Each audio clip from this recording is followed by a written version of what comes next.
welcome to the God is a Geek podcast. My name's Adam Cook, or at GBSefta, my friends. Actually, no, that doesn't work, does it? Would they be? Well, they might be my friends. We're all friends on Twitter, aren't we, Gary Bailey? Yeah, we're all right. Oh, Gaz. Well, I've learnt my lesson. I thought for a change I'd swing to Gary first and get his positive vibes, but I'm going to have to get Adam Carroll to help me out instead.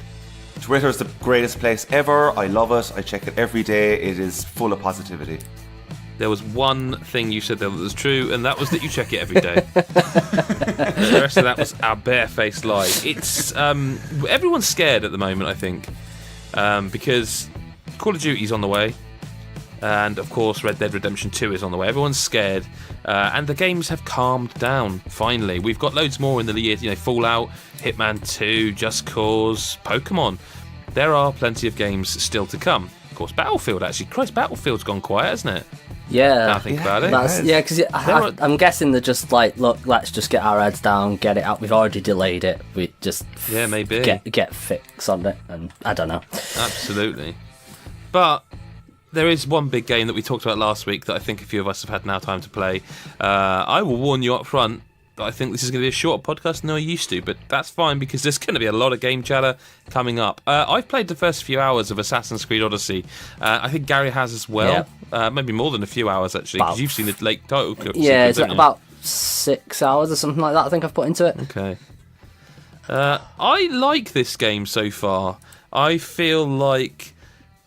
So, behind the curtain a little bit, when Nicola was reviewing this, she was like sending me thoughts on, this is what I think so far, and you were just chatting away like you do, pre-release about a game with people you work with, and she was mentioning how, oh my god, this feels way too much like a reskin of Origins. I think I'm still in that period because there was a period for her where she was like, no, okay, now it's elevated itself. Do you know what I mean? Like there was a period where it went from that to something new. I can see the igniting the flames to get there, but not actually there yet. Like I will. Cassandra's amazing. I think she's. I don't know if anyone else has pointed this out yet, but Gaz, when you first started her, the thing that immediately sets the stall out for what kind of character she is that. So you start the game as her, and she's kind of in her rags. It looks like she's almost in her night clothes, doesn't it? And she comes down and you stab two people up. And once you've stabbed them up, it goes to a sort of mini cutscene where she sits down and she just whacks her legs wide open. She does not give a smallest of fucks that she has got her legs wide open. And then a young girl comes along and she's sitting there. And I think it's deliberate that they made the little girl sit almost prim and proper while Cassandra is just there like legs akin. But she does not give a flying fuck. And I think that's set out very early on. Yeah, she's no like... proper lady or anything like that. She's a fucking warrior. No. It's just like she doesn't care. And I'm totally in love with Cassandra already. Oh, she's awesome, but I feel like this could be like a real good sort of a point in gaming for sort of some, because her character feels well-rounded, well-written, and just a badass. Like, she's not eye candy, you know what I mean? And it's a really refreshing thing to just see this awesome female character. And I know there are other awesome female characters, but this is a huge budget game. Yeah. You know what I mean? I think especially within the franchise as well, because I haven't heard anyone talk about an Assassin's Creed protagonist since I'd say this strongly. I'd say since like I'd say Ezio. Yeah, Ezio would be the last one. I think like who is the main protagonist is in this one? Alexios. Yeah. Like people are not interested at all. Apparently, like has anyone given him a shot? I've not seen anyone talk about him at all. I will say I've just set off my Amazon device by saying his name. I don't know if that will have picked up on the mic. It's just picked up me saying, let's try it again. Sod it, Alexios. Not that time, apparently. It is close this week. Tell us, Adam, look, you've only played a handful of hours in Origins, yeah? Yeah. Yeah. So I've played about eight or nine in Origins, and I was playing it, like, for the first time I played it, I was like, there's just no way I'm going to get through this. I just wanted to get a taster for the Game of the Year chat. And then I tried it again this year, and I did enjoy it, and I put more hours in, but I got to the point very quickly where I realised I'm never going to finish this game. For me personally, despite it being a very good game, I'm never going to find the hours to finish this game. And I think Odyssey is probably going to probably fall the same way. I just think I'll get more hours into it. I think her character I like more than Bayek, who was fine, was a really cool character as well. But I really like Cassandra. The world is beautiful, no question. I think it's a very, very strong move of Ubisoft to make sure that you can hang off of a man's grapes in the very, very first hour. Like, you climb Zeus's balls, like, in that first hour. And whereas I went the other way. I went up his arse. What, you went for the shaft? I went over his arse, at least to be, give him at least some modesty. But no, everyone else has gone right for the dick. Like, mate, just zoned straight in on that peen. Right, okay. Game of the year then. Yeah, I mean, you know what? All joking aside, right? I'm telling you now that when we come to do like moment of the year for those awards, I'm putting down Zeus's bollocks, because there's a cracking moment when you do. I mean, Gary, I don't know if you saw this then, but when you clamber over his member, she talks to herself and goes, "I'm really not sure I should be climbing here." No, I didn't get that. That's a lovely little touch. See, I think that's a lovely little touch from Ubisoft to be like, "Hey, listen, this is going to be a different kind of Assassin's Creed. We're going to have maybe a bit of fun with this." Yeah. And like the fact that Spartan kicks and shit. You know, the only thing I'd say, I think it's got a mega slow start for like. So you well, Gaz actually put up a very interesting tweet, and I don't know if it was because, like, Gaz, were you messing around, or was it that you played 3 or 5 hours and then the title credits came up? No, that's true. They did that with Origins. Yeah, because it's just I mean, I didn't do loads of extra stuff, but I did like a few of the side quests and just kind of potted around the island a bit. But still, it was like about 5 hours, something like that, and it's like, here's your title screen. I was like, excuse me? I just didn't expect it at all. Well, I suppose, like, going forward with this Assassin's Creed chat, I think, like, there's a lot to discuss, obviously, but I think right now, what do you feel is different? What is it? Because to me, it's got the RPG-ness. Like, it has RPG penis. There's got to be a pun in there. RPG. Damn it! We need to workshop this or workshop this.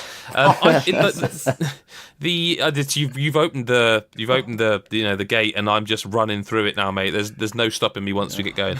It's definitely more of an RPG. Like, the dialogue options. Yeah. Do you know what? I want to stop there just for a minute, actually, and talk about the dialogue. I find it a bit peculiar the way they're throwing fucks and shits around. It just feels odd. Now, I don't know if it's a historically accurate game. Probably not with like Medusas in it and stuff. So I wouldn't have gone fully. I mean, Assassin's Creed has never really been that accurate, has it? Really. But it's not so much the fact that they swear that bothers me. It's that the delivery. I find some of the characters, they kind of.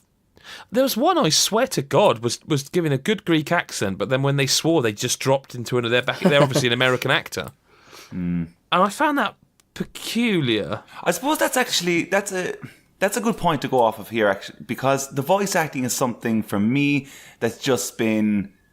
It hasn't been really there for me in any Creed game, I think, but I'm hearing a lot from this that it's a bit of an improvement.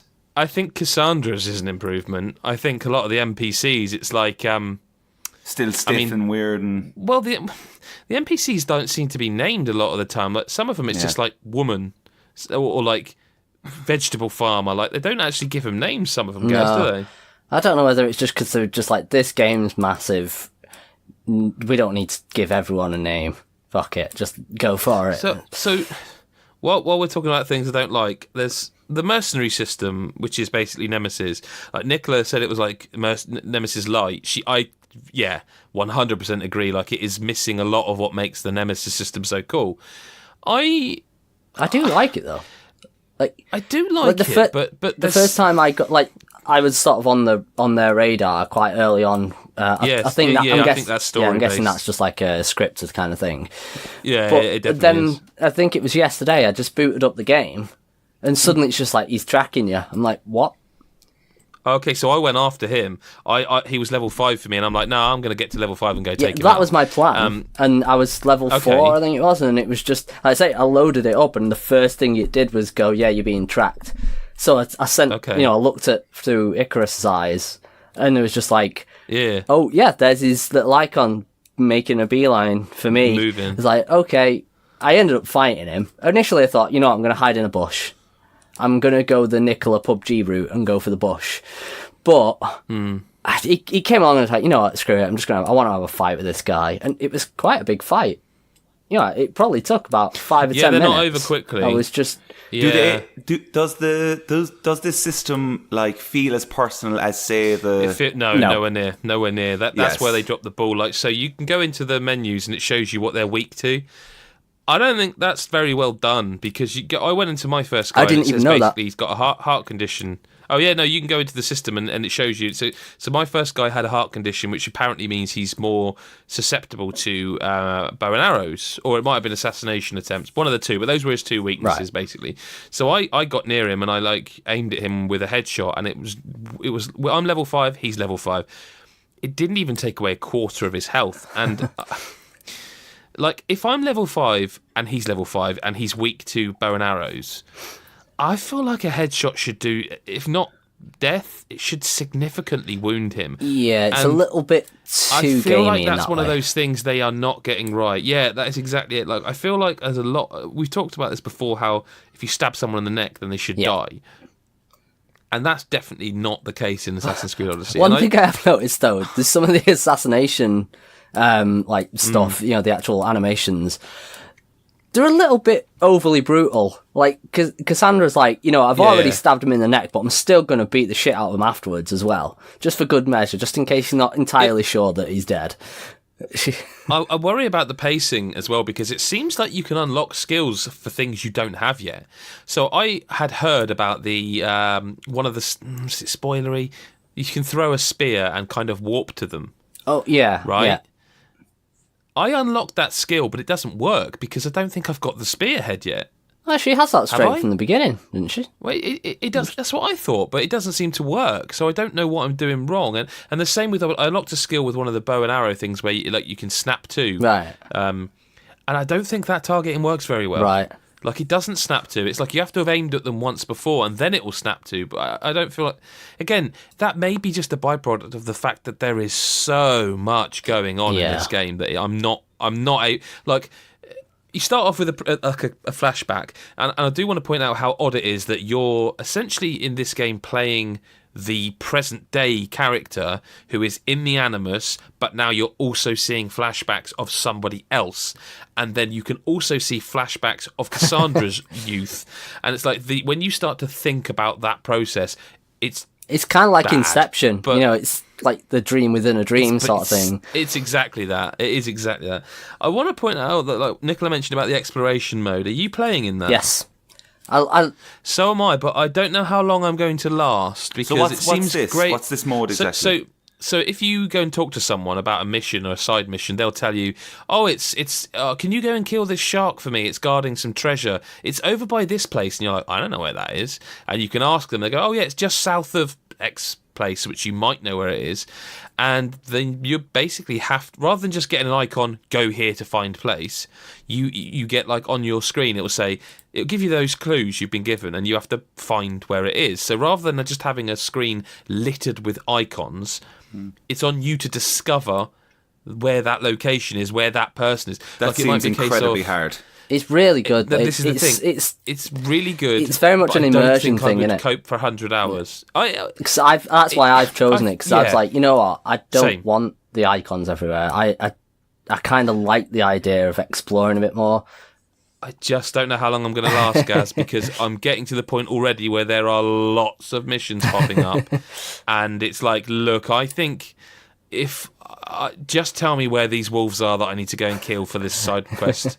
Yeah. Do you know what I mean? Just point me to them. Don't make me go hunt. I get it. It's a really cool idea, but I think it will be better in a smaller game. I think it's more of a subjective thing, though, isn't it? Because I think I'm happy to keep that on. I'll play it like that the entire way through. And I will say, actually, just I mentioned this on Twitter. I was like, I'm just so surprised by how much I want to play this game. Because I've been thinking about it all day. I just did not like Assassin's Creed before now. I played the first one. Which was the last one you played, though? Which was the last one you played? The last one I played was Black Flag. I played something I didn't like that. And you didn't like Black Flag at all? Okay. Like, I played the first one when that came out, and I didn't finish it because I just got bored of it. The second one I played maybe about an hour of, just couldn't get into it. And then, like, Black Flag was on Games with Gold ages ago, so I thought, I'll give it a try, because everyone says how good it was, and I was just like, I just don't like it. Even the ship combat, I didn't like it. But for whatever reason, I'm enjoying it in Odyssey. I don't know whether it's just tightened up or what, I don't know, but it's... I haven't even unlocked the ship combat. My worry with Odyssey so far is that I am so enjoying just going around that starting island and finding stuff, like going into the caves. Like, did you do this? I think it's a side quest where you go into this cave where people are praying to a statue. Yeah. Did you do that? Does that ring a bell? And you go behind the crack in the cave and find that it's basically bandits are fleecing people.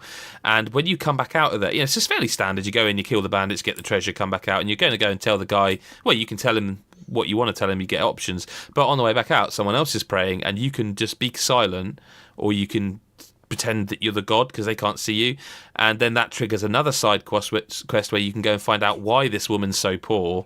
And you can just leave the money for her, or not. I didn't get that. You don't have to. I went out kind of like the back of the cave. The back of the cave leads out somewhere else. Okay, yeah, I just figured, do you know what, I'll just go back the way I came. More in case I'd finished looting stuff. I hadn't finished looting everything. So you go back out and there's a woman basically praying, going, oh, I don't know what to do. My cart's broken. I was going to go and sell my baskets and I can't because my cart's broken. Please help me, please help me. And you've got two options. One, basically speak and pretend you're the god speaking to her. Two, silence. So I actually did silence and it gave me that option again. And I was like, it obviously wants me to do the voice. You do the voice and you tell her, go back and to your thing and you will find a bounty. And so what you do is the money you got back off the bandits, you go in, it's another investigation, you look at her stuff, you see her car is broken, she's telling the truth, and she had some baskets to sell, but she can't because she needs the cart to get them there, and you just pop the money you stole there, and that's just another quest. It's very Witcher. That is very, very Witcher. It is very Witcher, but I don't think it is... It sounds harsh. I don't think it's quite on that level. It's not as good, I will say. But I appreciate the Witcher style of it because I love The Witcher, and if I can play a game that's similar to that, brilliant. I'm happy. It's too big. Like, there's no way around it. Are we still on Juice's penis? Yeah.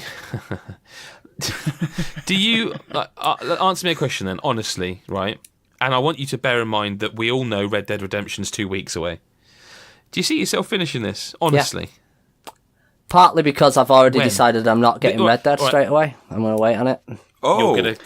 Because you're going to play through this first, presumably. Yeah, I'm going to play through this. Okay, hang on. Let me rephrase the question then. If you are willing to play this through first, are you not worried that's a bit too much open world gaming? I mean... For me personally, no, I'm happy with it. I like open world games, but I think people just in general are getting a little bit bored of open world games, or at least a little bit sick of the size of some of them. Because I think Spider-Man kind of got it right, especially because of how quickly you can get through the open world, from end to end kind of thing. Whereas Assassin's Creed, it's going to be very slow because you're going to have to sail from island to island. I mean, you can fast travel once you've unlocked the synchronization thing, but... Do you not feel there's less of an emphasis on them as well? Well, I suppose if you haven't played Assassin's Creed in a while, I'm quite surprised by, in this, the things that you think of when you think of an Assassin's Creed game. Towers. Yeah. Do you know what I mean? Climbing a tower. I've done one of them, but it didn't tell me to. I just saw it and I was like, oh, I'll go do that then. There don't seem to be a focus on that. There doesn't seem to be a focus on a lot of the things that make Assassin's Creed Creed. That could be why I think that's why I'm liking this. Yeah, no, I'm totally with you. I feel like this, like if they're not doing an Assassin's Creed next year, which they said they're not, the next one, if they're going to continue down this route, could be absolutely incredible.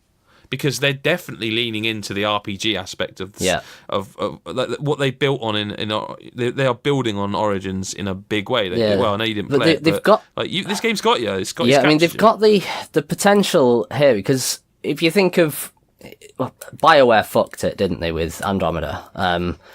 I know. Well, yeah, I know. With Andromeda, I know there were various issues, but the entire is that game just was nothing like it should have been. It was a poor game.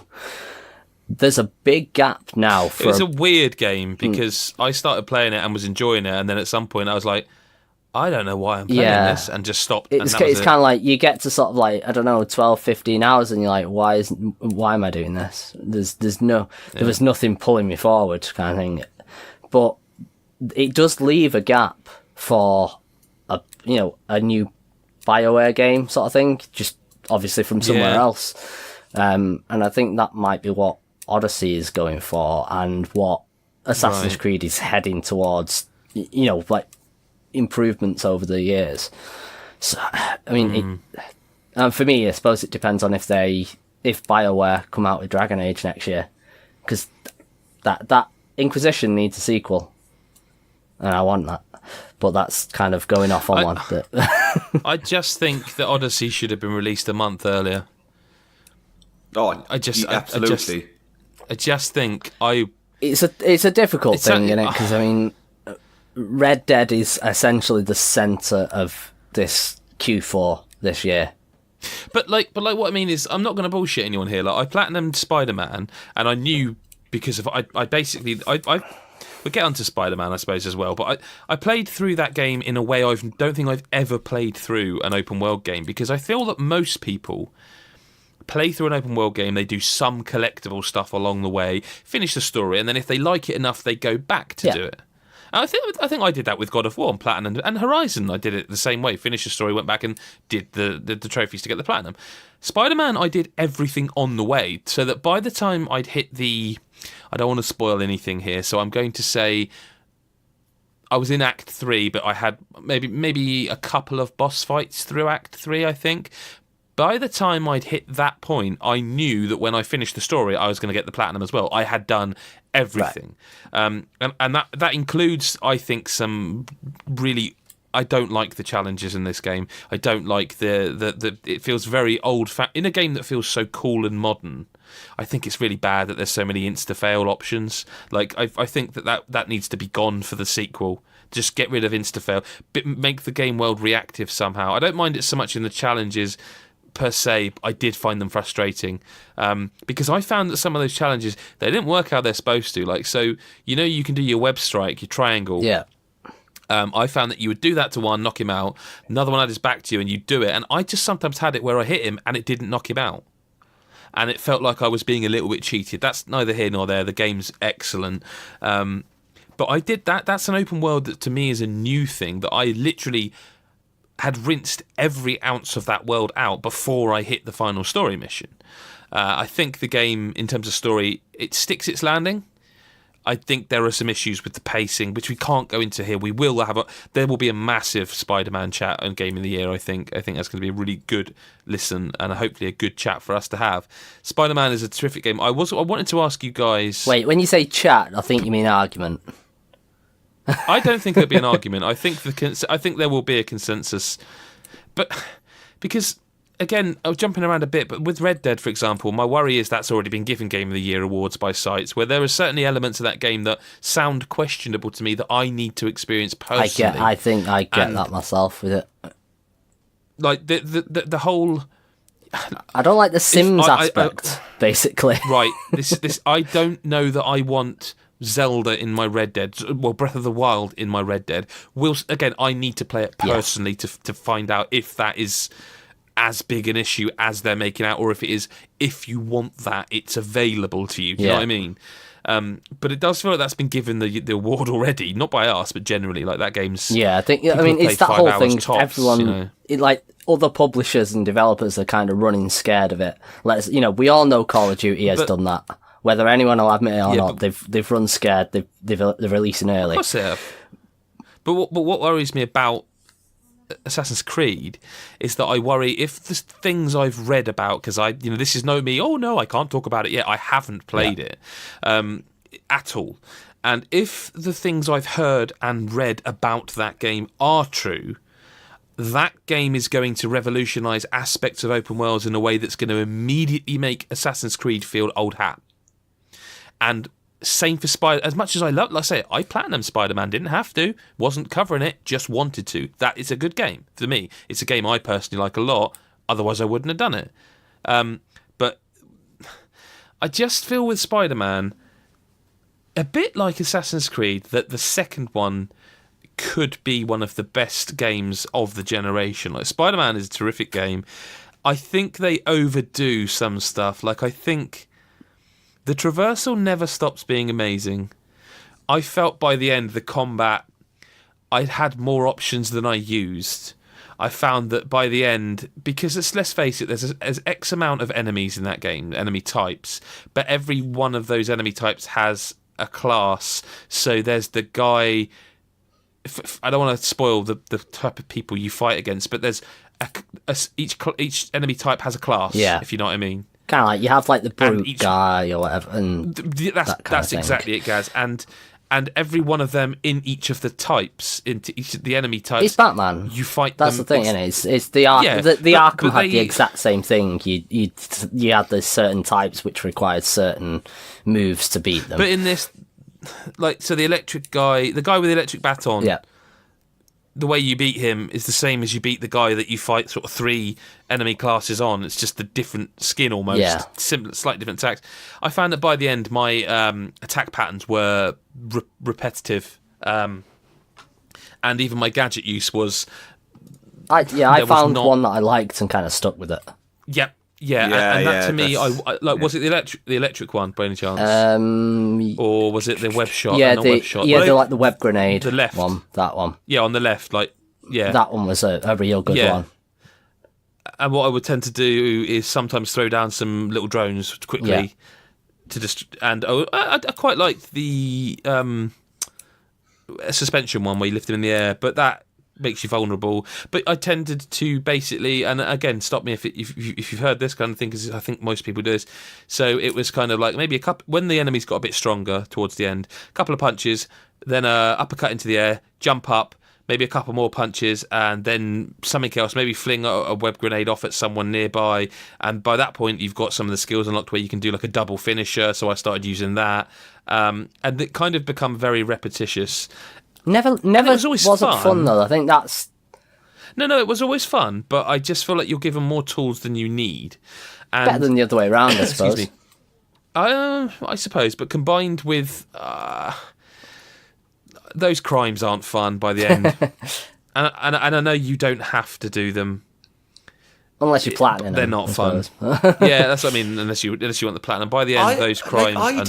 I gotta say, I hear a lot of this about the crimes, and I understand, and there is probably a bit too many, especially if you're going for that platinum. There's too many. At the same time, I gotta be honest, right? When I finished Spider-Man, I had this whole I feel like I just want to play more of this kind of game again, and I just said I'd go back and boot up Arkham Asylum, because I just wanted to see, in comparison, how far this kind of combat has come and stuff.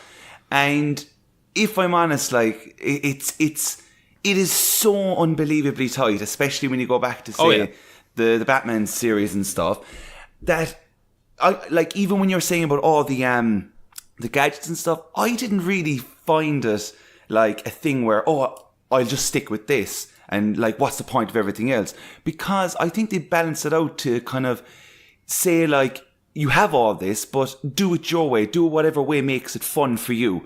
And I think there's that really cool gadget that's it pulls the enemy in like a tripwire thing or something. So the tripwire that showed to me the trophy for the tripwire stuff shows a playfulness that I hope there's more of in the next game. Yeah. See, I hadn't even thought of doing what that trophy suggests you to do, hit one, but even that I found slightly inconsistent. There would be 2 guys really near each other. I'd hit one, and he'd just stand there with the tripwire on him. And I'm like, why isn't this working? That's. It's one of those games where I would trim 10 hours of open world. Like I wouldn't change the story. The story's fine, but I'd trim 10 hours of open world because I think that would make it probably a 10 for me. I don't know if it's like when you say trim 10 hours of the open world, are you saying like get rid of certain aspects or just make it smaller? So like when you hit I want to be careful for spoilers here, but when you hit the third act, there are not just because when each time you go through an act, like you get more crimes to do because there's a new faction involved. I just felt like when you hit the third act and they throw 2 lots of new crimes in every district and sometimes 2 lots of hideout, I feel like that was maybe over-egging the pudding. just maybe a bit. Yeah, okay. I'd agree with that, I think. And I also, I'm sorry, there's no nice way of saying this. To get the suits, I think I should have done them because I don't think there's a trophy for unlocking all the skills. Is there? I can't remember. But there's a trophy for suits, and you need a lot of the icons. Some of those challenges can just fuck off because I think they're a bad idea. I think they're a bad idea because while you're playing the game, naturally you feel a badass. You feel like I am in total and utter control of Spider-Man, right? You feel like the 3D Spider-Man version of like a Super Meat Boy or a Celeste. That's the kind of control you feel as though you're in, like total control over Spidey. When you do the challenges, especially the drone ones, that challenges that. Man, those drone challenges make you feel like you're not in control of Spider-Man. That's one thing I will say, like, those drone challenges confused the hell out of me, right? Because I was like, okay, I get it. Chase the drone, collect the things, off we go. Yeah. I felt there was so many occasions where I was like, I absolutely nailed that. I've done this. How the hell can you... then it's because it gives you a point breakdown and you're like, but I don't know what I did wrong. Yeah, so you get your 3 different, like, point areas, like, and I was always, like, kind of hitting the middle, and then sometimes... when it got to a stage where I was like, no, I didn't do well there, I'd be after getting 3. I'd be like top marks. And I'd be like, that, I felt like on the last 2 runs, I was way more in control, you know, like I was actually a point ahead of the drone because I would. Yeah, I had to hold back almost sometimes. Oh man, because you'd be after repeating the drone things so much because that is just what these things are. You're never going to get past it on the first go.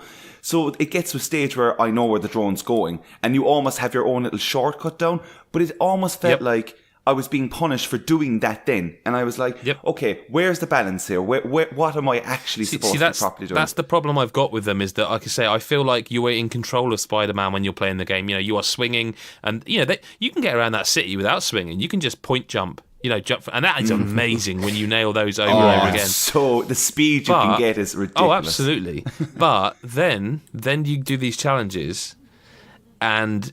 I feel like the accuracy it requires is not quite what the game's actually gives you, and I think highlighting that in that way is bad. I think it's silly.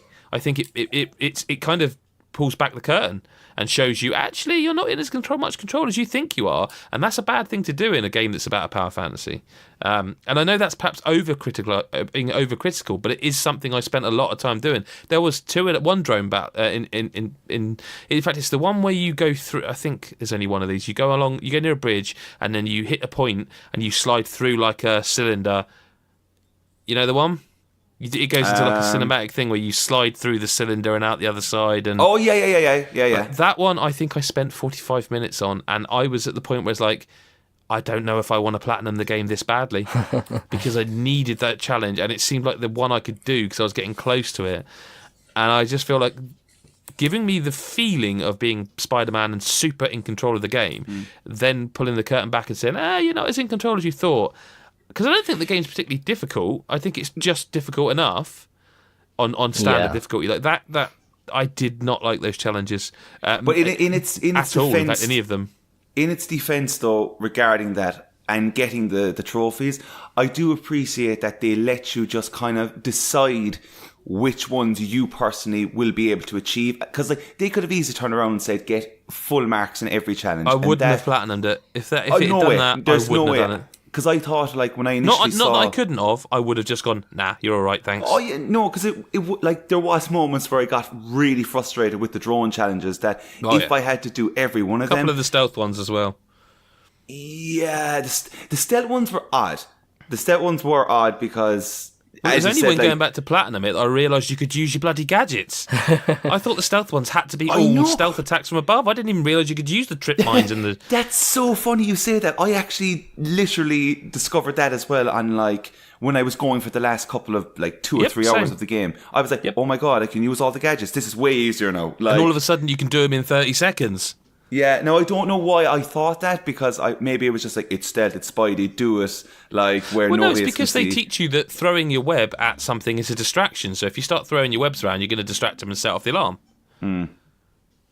Yeah. I don't know, I do have a question for you guys about this then. Like, we probably won't talk about Spider-Man until, like, December time now.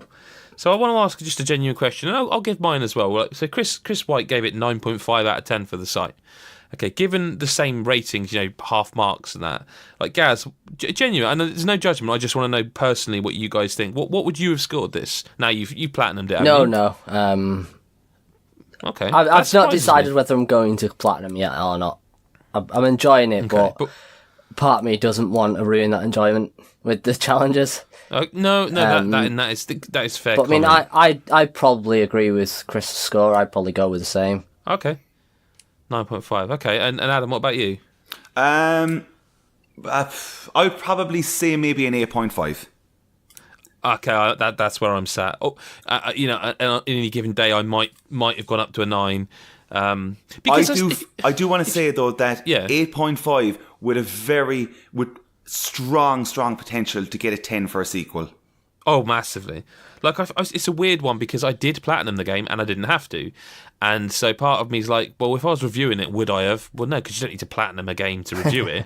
So would I have perhaps have done just more story and have done a little bit less of that stuff, which might have actually made me enjoy it more? So it's a bit of a strange one. The only thing I would say is we've compared it to God of War in the past. I will say, when we were playing God of War pre-release, I would have given it a 10, same as Chris. Having platinumed it now as well, I would still have given it a 10. To be honest with you, Horizon Zero Dawn, I would have gone up very high as well. Like that's only they're clever with their trophies because, like, again, God of War, I had to do the Valkyries on easy, the last one, and if they'd have gone like, no, you have to be playing on normal difficulty for the achievement or trophy, I don't think I'd have done it. And that's quite clever. And they've done the same with Spider-Man. Like, you don't. There's nothing in there that they're being quite clever with them trophies. I think that's how trophies and achievements should be done, though. It shouldn't just be play it on the hardest difficulty, because it's like this. I don't know. It's unfair because some players can't do it. Like, it's not a case of they're not good enough or anything like that. It's just they're just not able to do it for one reason or another, and to kind of punish that by basically saying, no, the only way you can get this is if you play it on the hardest difficulty or you beat this boss on the hardest difficulty, something like that. That sort of thing, I just no. Especially guys, when you say it's a game you absolutely love or a franchise you love, and you really just want to give it all. Yeah. You want to put all your 100% attention. You want to achieve. You want to see everything. You want to do everything. You want to accomplish it all. That sucks a lot because, man, like, being for me personally, being a big Batman fan, like, I've never platinumed any of those games because it's just Riddler. The Riddler challenges can always fuck off. I can't do that. I can open up my laptop or whatever and, like, search up the locations, but that's not fun. No. That is just not fucking fun. And I think, like, I don't have many platinums, but, like, Horizon and, like, as you said, Adam, God of War, even Spidey, like, they're for me, by the way, just for the record, Bloodborne, Spider-Man, Horizon, God of War. But they're all Sony first party games. All first party, yeah. And to me, all trophies should be looked at this way. I don't like multiplayer trophies, and I don't like difficulty trophies or achievements. I do like that the game I always go back to when I remember the first time with, like, achievements. I was like, I really think this could do something, and it did. It became massive. The first Dead Rising, that game had just weird achievements for doing things like. It was great, and I wish, like I say, in Spider-Man there were a couple more like that. Get 10, hug it out. The trophy's called. Like, I like that. I like the creativity of that sort of thing. Can I ask you a question, Adam? Right, with you finishing Spidey, right, and this whole open world thing, have you seen anything within Spider-Man that feels new and fresh within the open world franchise? Like, do you think, like, I like the way that's done? Well, as I said, it's very unique that I wanted to do the... I mean, part of me was aware I'm going to platinum this game. I know everyone said it's an easy plat. There's still a bit of an achievement hunter. There always will be. The part of me is thinking, like, I can do this, but if I keep doing it on the way through, it's going to be a lot easier than at the end. I would have had 20 hours of content to do if I hadn't done it this way. It did mean it took me about 2 weeks longer to finish the game than everyone else, but it's done now, and I'm ready for the DLC. I would say I fast-travelled maybe 10 times or less, and that is interesting, but then... I don't think it's that big an open world. Like, it's an open world game, right? By definition, I guess. Yeah. But it's not a big one. Yeah. And, it's more I think just open city shown, rather than open world, if that makes sense. It's a city. It's a city. And I feel like they've shown that you can do open world without needing to be 100 hours long. But it is very much... It's a big city, obviously, in real life. Yeah. But the game makes it feel quite small. The only times I fast travelled was when I was literally doing trophy hunting. It's like, I need to just go and do a challenge. There's one, I'll just fast travel near it, because it actually loads quite quickly, because I think that tells you how small the game is. I think I only did the fast travel just for the trophy. For the trophy. Yeah. I would have liked to have seen. I would have liked to have seen maybe like Insomniac feeling way more confident and actually going, you know what, you don't need fast travel for this, because I just think it's a very safe barrier, and it I don't know why they bother with it. Actually, you don't need it. It doesn't make sense, because you don't. It almost feels like, what if people don't actually like how we've created the traversal in Spider-Man? Yeah, it's fair. It's a bit strange. The thing that I would say is, like, if you've really loved Spider-Man, like, and I think most people who've played it loved it, I really think people should check out Sunset Overdrive. I really do. I do need to do that. That's a really good game. I've got it when it. I think it was on the Games of Gold ages ago, so I've got it. I've just never actually downloaded it. Like, it's bizarre to me.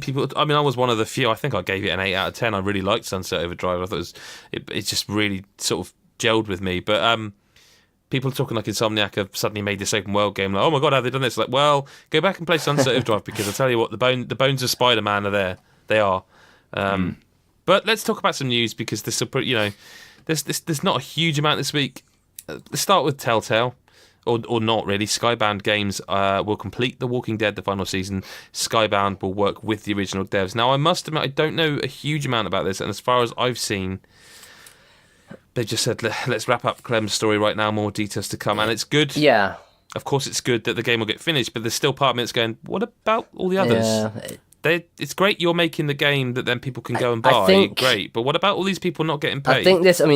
They're trying to get all the originals, or at least some of the original developers back on to do it. Okay. I mean, there were kind of two things here. One is Skybound is they own. Well, it's the dude who created Walking Dead. Sorry, who owns it. So that kind of makes sense that it's only really that one they want to concentrate on.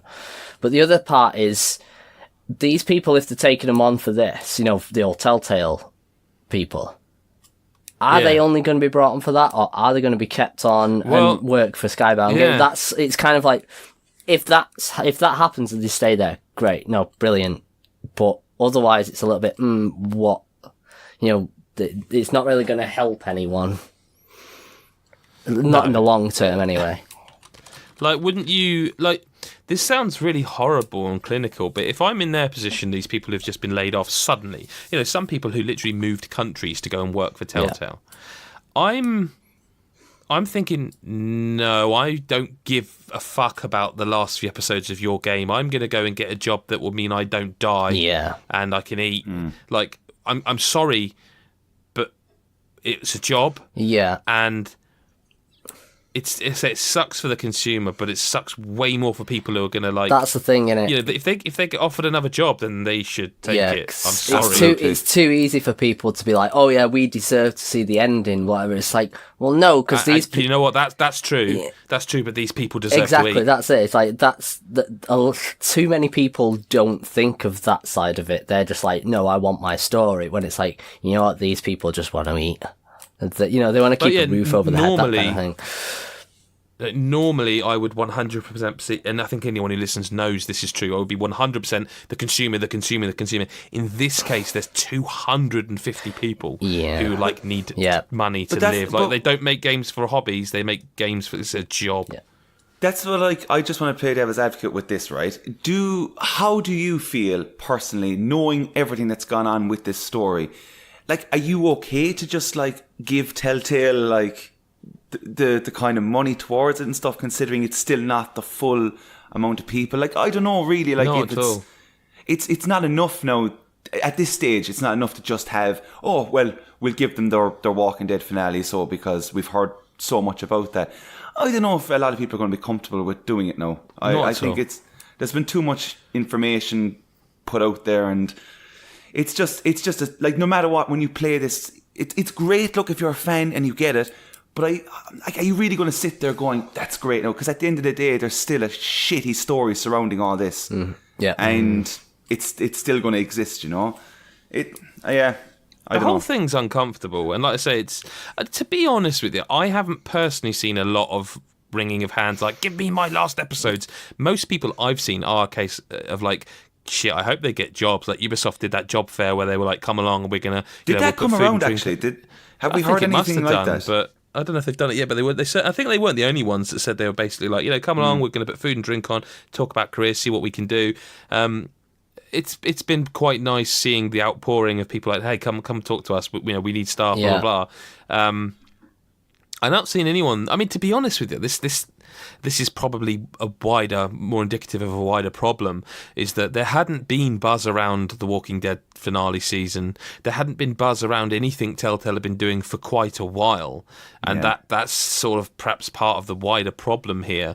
Is that we didn't even cover the final. Well, we didn't get access to it, but perhaps this was going on. I'm not moaning. I'm just saying we didn't. Normally we cover this stuff, but we didn't get the code for it, so we couldn't.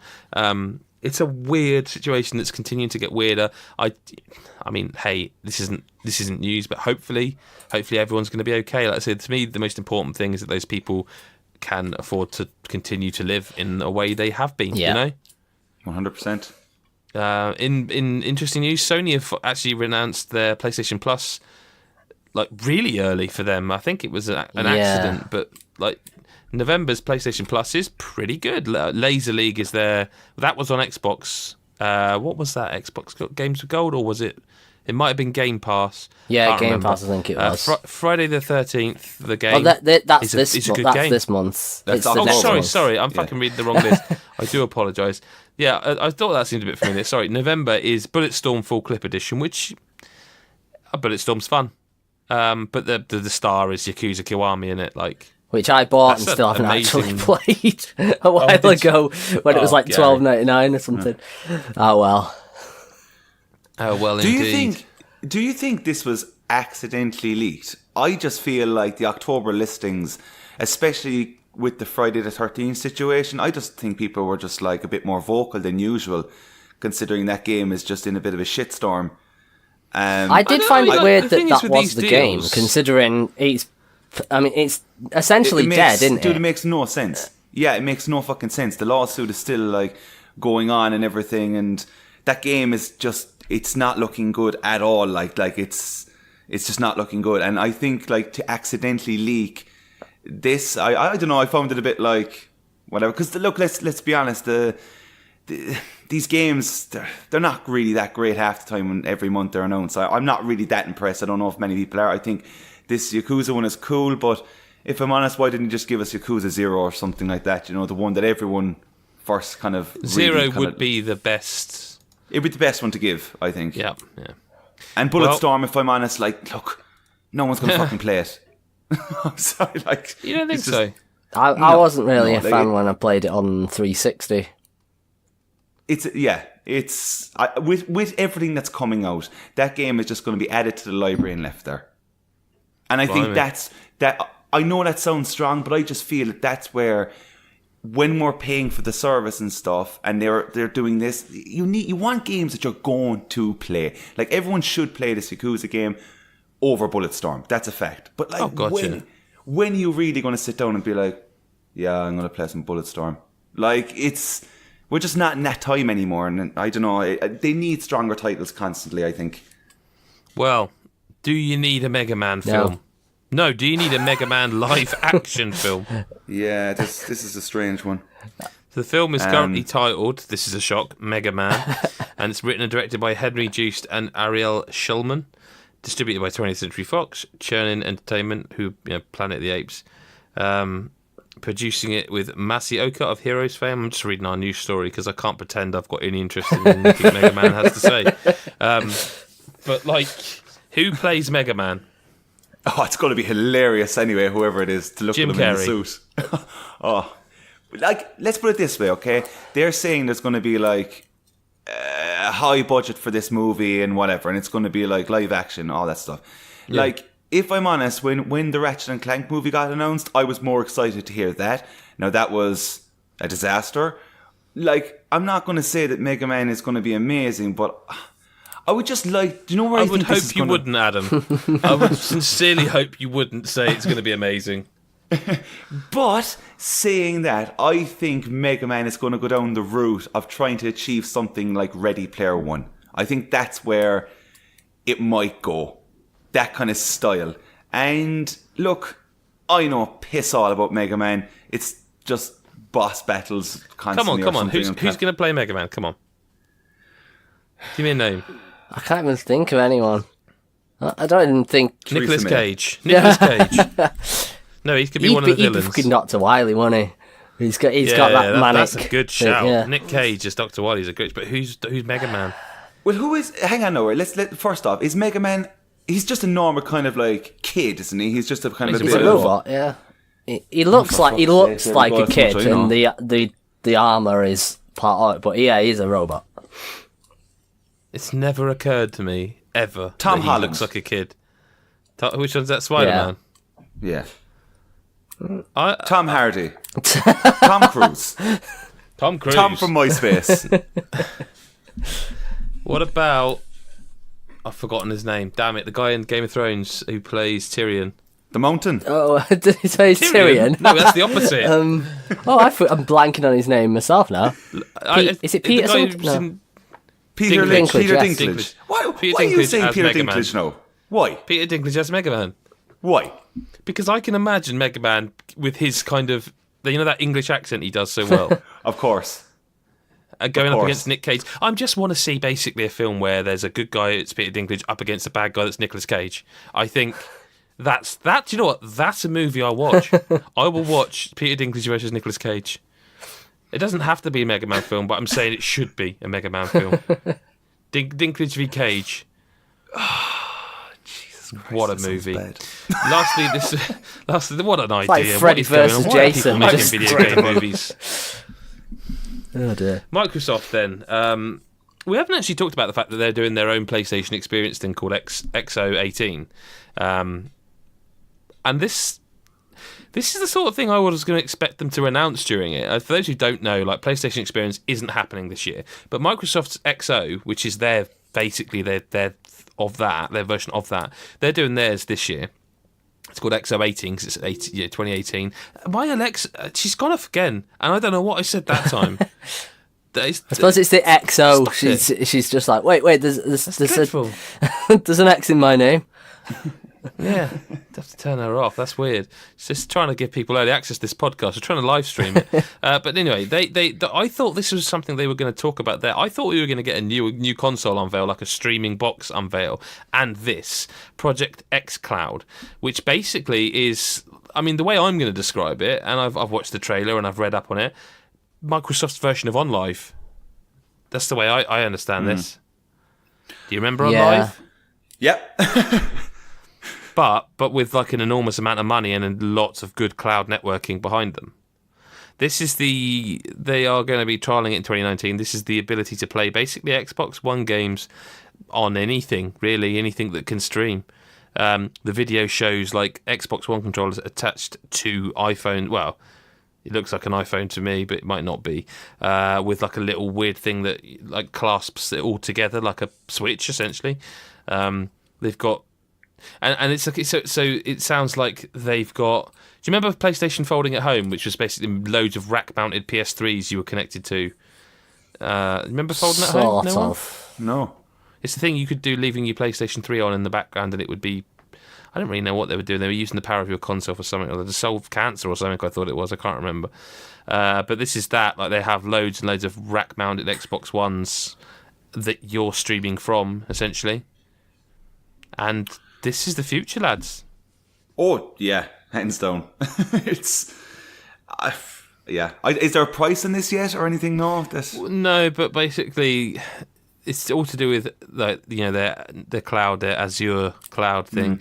At launch, every Xbox One game will be supported, and no extra development work is going to be required. It's going to all be coded in there that basically, if you haven't got a controller, you can use your touchscreen. This is. If anyone thought it was smoke and mirrors and that they were just talking a good game, this is them saying, no, we're really doing this. It's an interesting idea, but if anyone can make OnLive or that thing work, it's Microsoft with what they've got in their cloud. Yeah. If anyone can do it, it's them, Yeah, I'd agree with that. What I find fascinating is that in the video they talk about, people, they say something like, oh, whenever anyone talks about this, they say the same thing, what about latency? What about graphics? What about this? We've thought of all that. And then they don't say what they're doing about it. They just say, So for me, the biggest issue as someone who likes fighting games is that I don't know how you can make a fighting game work streaming. Like the latency involved, it's simply in button pressing. There's, excuse me, some people won't use wireless controllers because they feel that's too much latency for a fighting game, Yeah. But, counterpoint to my own argument, have you ever seen or experienced Mixer's zero delay bitrate stuff? So it's zero latency stuff. I haven't, no. So that is like you're live streaming and it's instant. Like there is no delay. That it's essentially magic. Like I don't know how that works. Because if you stream on YouTube, you watch one of our streams, you will be up to like 60 seconds behind. Yeah.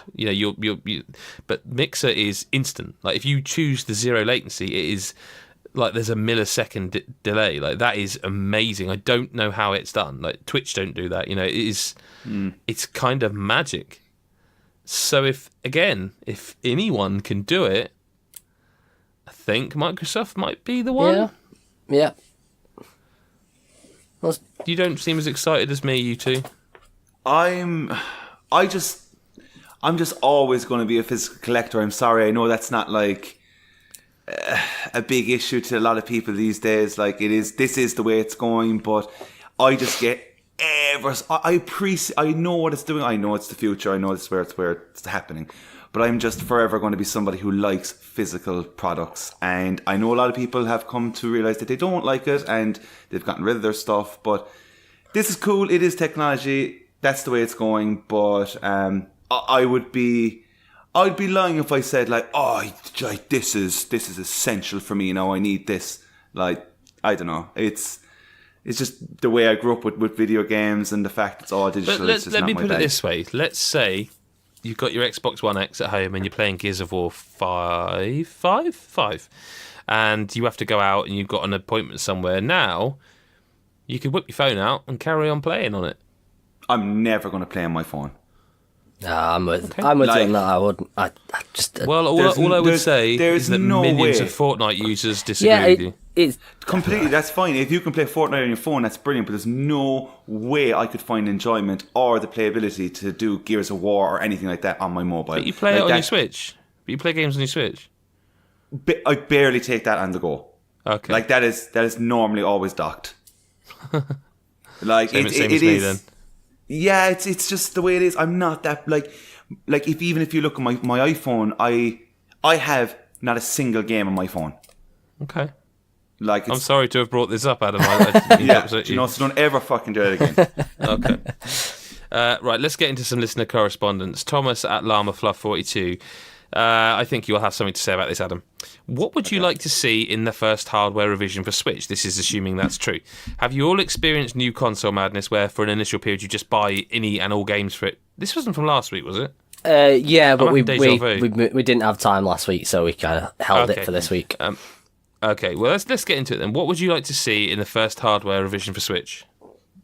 Battery. The battery needs to be improved. Okay.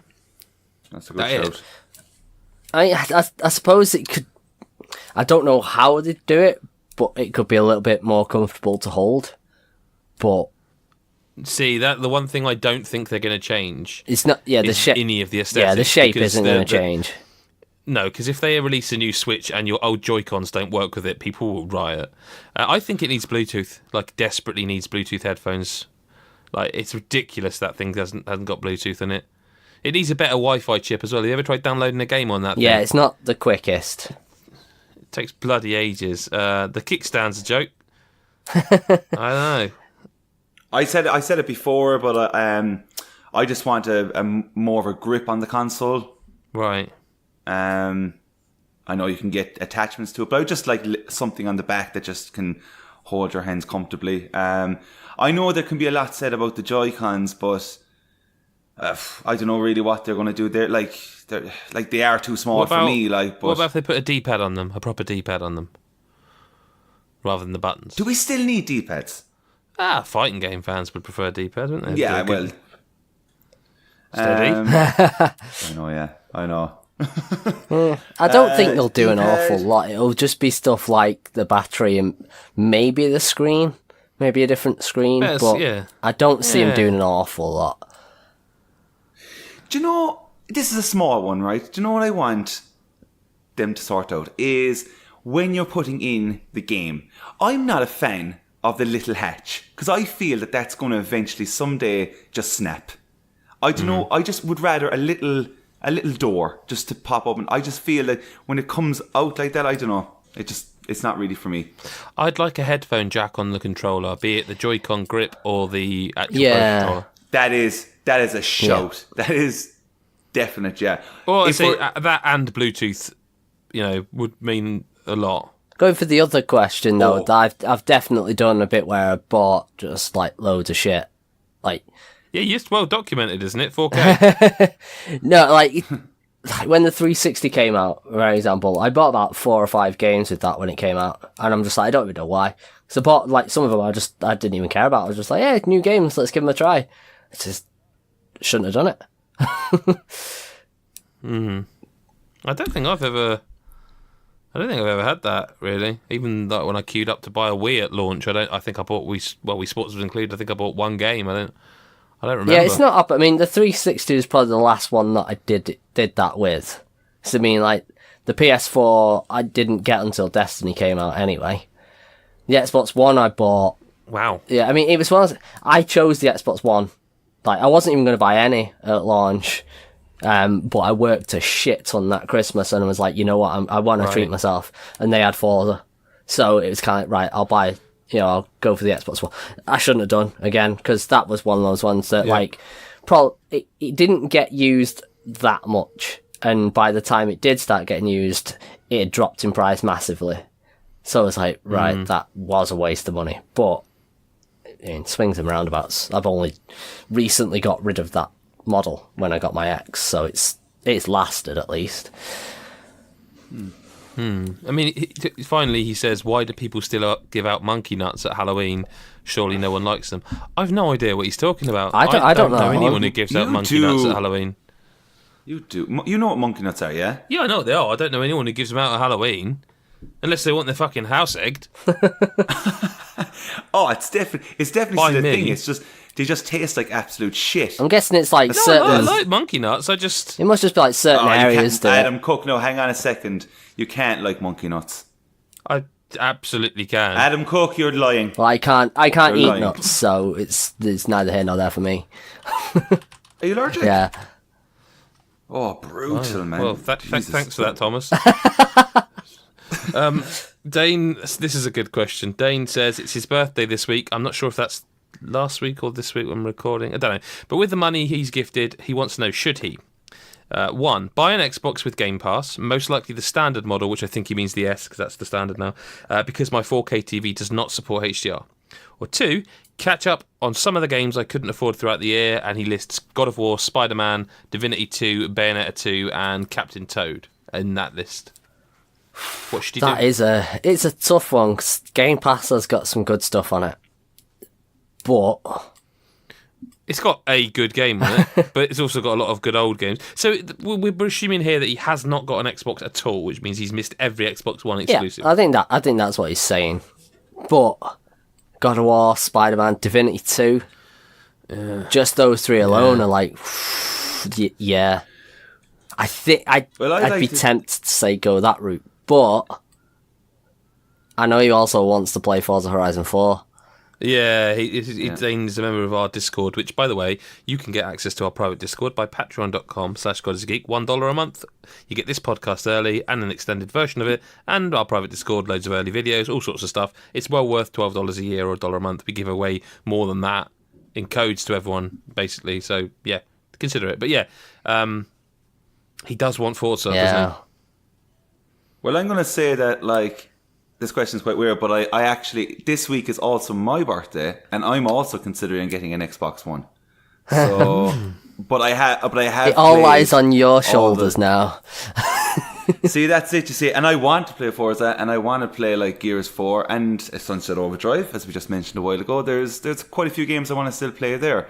I think when it's a birthday or a big occasion like that, I think just splash out and get the console. There's nothing better than like treating yourself to something like that. I feel you can always get the games down the line. It's difficult for me here because, like, I would say God of War and Spider-Man are essentials. Bayonetta 2 I played last gen. Captain Toad I played last gen. Divinity 2 is a game I know I'd love, but there's just no point because I'll never get through it. It's another one of those games. On the other hand, I play my Xbox a lot, but on the other hand, because I've got 3, I wouldn't currently recommend anyone goes and buys a console right now, especially with Microsoft about to do their event this year. And I would also say, if you're going to do it, I would probably still say try and get an X. Because it's like the PS4, it's not just about the HDR, it's about the performance as well. That's true. You know, you play a game like Forza, for example, you don't have to have HDR and 4K on, but an X will give you 60 frames. Yeah.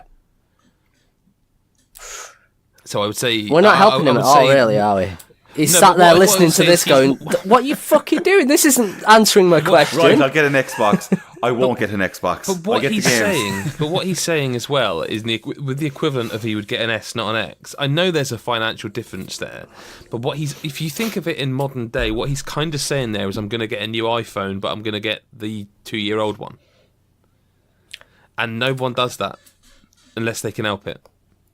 I mean, there's a third option. Does he buy God of War and Spider-Man, Divinity and all that, play through them and resell them and put that money back towards an Xbox? The value won't be no, there. Okay. I would probably say go for the games, purely because, like I say, those first 3, God of War, Spider-Man, Divinity 2, are all spectacular games. And I think he'd get more out of those 3 games than most of the Xbox stuff. The other thing as well is, you know, that we still have exclusives to come from PS4. We know of Crackdown, don't we? Yeah, that's it. The Xbox and Gears and Halo, I suppose. It depends. I don't know if he likes Gears and Halo. I don't know if he had a 360. Yeah, you know what I mean, if he's so you're saying games. I would say games personally. Yeah, I think that. And Adam, what are you saying on the spot? I'm gonna go console. Oh, you motherfucker! That's uncalled for. There you go. Yeah. So now it all rests on your shoulders. Enjoy that. Like I totally see like what Gaz is saying. Those 3 games, brilliant. Like it's spectacular. But personally speaking, a console, you're just like, oh, there's so much to get here. And like once you get those 3 games, when you finish them, you're going to just be like, oh, I wish I had the Xbox now. Because it's just. And also the games are going to go on sale. By the time he's finished those games, there'll be a load of other games out that he can go for instead. You know, he will have had like the Red Dead and all that lot that's come out. So behind the curtain, in our Patreon's Discord, I did ask him, are they the only games? And he listed that there are a couple more, like Dragon Quest XI and Xenoblade 2, the Torna expansion he'd also like. Oh yeah. So he has a Switch. I think. This is a cop out. I'm gonna say, are you like me, and that I have to have them all? I have to have all the consoles. Let's face it. If someone said to us, guys, you can't have the Xbox and PS4, you can only have one. Whichever one you had to give up, you'd get by. You'd get by. But I like having them all. So because of that, I'm going to say get an Xbox with Game Pass, because you will instantly get Forza Horizon. You will instantly get all their exclusives, plus a load of other games. and then pick up your games. Those games will go down in price. You can still pick them up. God of War and Spider-Man will still be amazing. Amazing Spider-Man. Sorry, it will still be. It will still be amazing if you don't get it to pay it this year. But like you will with Game Pass get Forza Horizon, you will get Gears, and you will have fun with them. And then you've got an Xbox. And if you can find a good deal on one, like you can get an Xbox One S for quite cheap if that's what you're looking for. You might be able to squeeze God of War and Spider-Man out of that cash. I don't know. So I'm going to say the console. David Ayres says, just tell us something we don't know. I can't because I don't know what he doesn't know. That's a good answer. Okay, and that's answered that, David. Sorry, but we don't know what you don't know. I don't know whether to ask this last one from McPill or not. I'm going to ask you guys if we should ask it. I'm just going to say this made me sick. Yeah, I'm not surprised. Okay, so I'm going to ask it then. He says, "Would you rather have?" Oh, she actually, I don't know. I've forgotten from the name. Gaz. It's a he actually. I do know. Sorry, I had to think then. Would you rather have pubes for teeth or teeth for pubes? Adam. Oh Jesus, I get sick thinking about it. Here, actually, do you know what? Going to bring in the last question as well, very quickly. That'll also go with this. I recently have this weird thing about teeth, and I'll tell you why very quickly. Is because there's this show called Channel Zero. And I've never seen it. It's like some sort of like anthology kind of TV show, I think. But if you ever look it up, there's a guy in it, a kind of I don't know if it's a villain or something, or some sort of character, but his entire head is just teeth. And it looks disgusting. And ever since, I just have this weird thing with teeth. I have no idea. And the whole situation of this question, it doesn't go anyway. Like, that's good for me. Like, what am I supposed to say? Really and truly. Exactly. Like, what are you going to say? Like, if you really do think about it, both of the situations are shite. Because right, if it's teeth for pubes, are the teeth then pube-sized? No, what? How do you get a tooth? What? I can't even work out the logistics of it. Well, I like eating, so I'd like to keep my teeth. So that answers the question, doesn't it?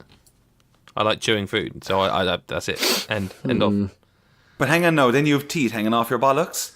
Or no, what is it? You have pubes hanging. No, that was right. That was right. But like, let's be honest, mate. It's not really a win-win situation. This is it. Like, oh man, that's uncomfortable. That's uncomfortable. You'd have to give up. You'd have to give up wearing boxer shorts because it'll just be too much pressure going on. Yeah, but I won't die from the fact I can't eat because I've got pubes where my teeth were, and I'm chewing. But hang on. Let's play devil's advocate. Do you have to keep these teeth clean? Are you asking? Do you have to brush the teeth hanging off your bollocks? That was not the question, and I'm not prepared to answer it. Jesus. Keep them coming. Keep the questions coming. That's all I'll say. Keep the questions coming. I haven't heard from big old Bongo Billy, since that initial question, so hopefully he's gonna. Or she. It's probably he. Yeah. Well, thank you very much for listening to the God is a Geek podcast. If you don't know, you can find us on iTunes and all those places. But if you leave a review on iTunes, massively helps us. It's just, subscribe, leave a little review. Brilliant. Even if you've been listening to us for like 8 years, because you are out there, we know you are. Just go back and leave a review. It would be really helpful. I mentioned the Patreon, obviously youtube.com/GodIsAGeek, Twitter, Facebook, God is a Geek. You can find Adam, myself, and Gary all on Twitter. You know by now, but just in case, at Adam Soaks, at Blue Fury 43, at GBSF, and of course at God is a Geek, and Instagram. We're even on Instagram. We're everywhere. You got the number wrong again. Us. How do you keep doing this? Yeah, I know. Because right, even though it's on the screen at the bottom of this document that I read from, I'm so arrogant I don't even look at it, and that's why I'm getting it wrong. Okay, that's me. I am known as the arrogant one of the Adams. Definitely. Thank you very much for correcting me. It's Blue Fury 47. I actually did manage to get that wrong by mistake 2 weeks running. But at least I didn't call you Chris this week, which is an improvement. Sometimes I don't find the outros as much fun as I find the rest of the podcast. My mind wanders. I am a human being who does a lot of hours, and I'm just running out of excuses. Gaz, Adam, thank you so much for being here this week, as always. Thank you. Absolutely. And we will speak to you, dear listener, whenever you choose to listen. Or next week, up to you. Doesn't matter. See you later. Bye.